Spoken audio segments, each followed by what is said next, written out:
Sen de istevi.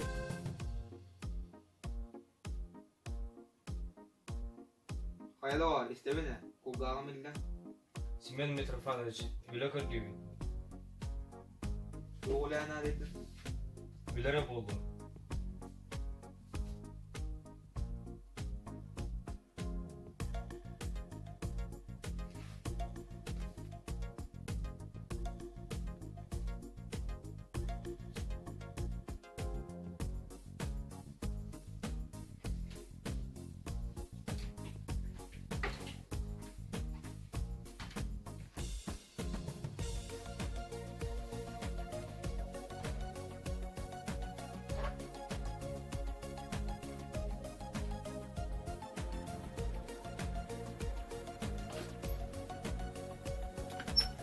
Belgin kale sattığı tavarı dönümler.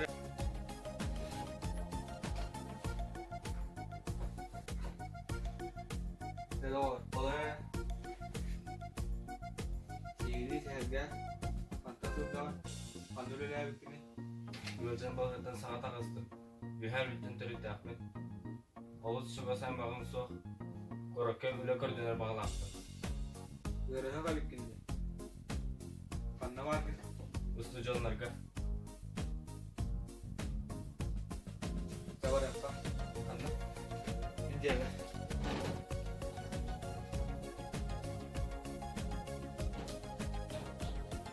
Tavarın tezgahı. Evet, güzel.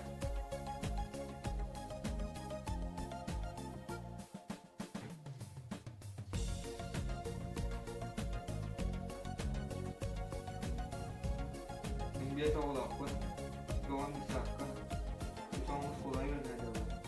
Deniz böyle deniz sevdiğine bırak ediler.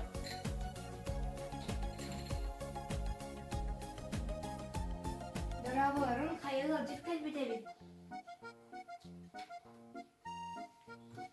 Vale, bu keşede balıktan taksı var. Öyle gör denetizde. Öyle onlarda konuklu sizde. Yok ona öyle bulan gerek kanalda. Denetekte yüreğe bakın.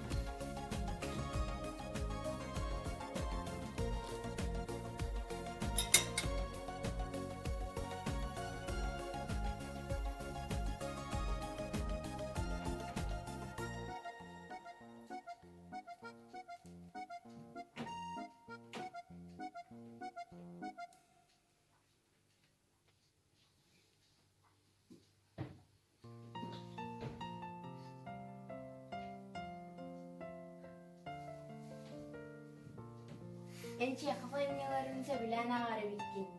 Ben kergen hememiye Çekhov aynalarını sevilen ağar.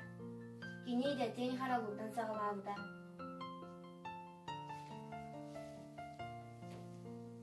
Ne da var? Da öyle gösteriyor. Hani bu kadar olan karabalığı öyle var. Söyle andı. Oğunun kaç yıllık? Öğrenmelerde. Oğunun kaç yer bollaklarına üleni siriyen do. Üleliyen bollağa. Maktanda bugün kıhım yürüdü neyim? Allah'ım.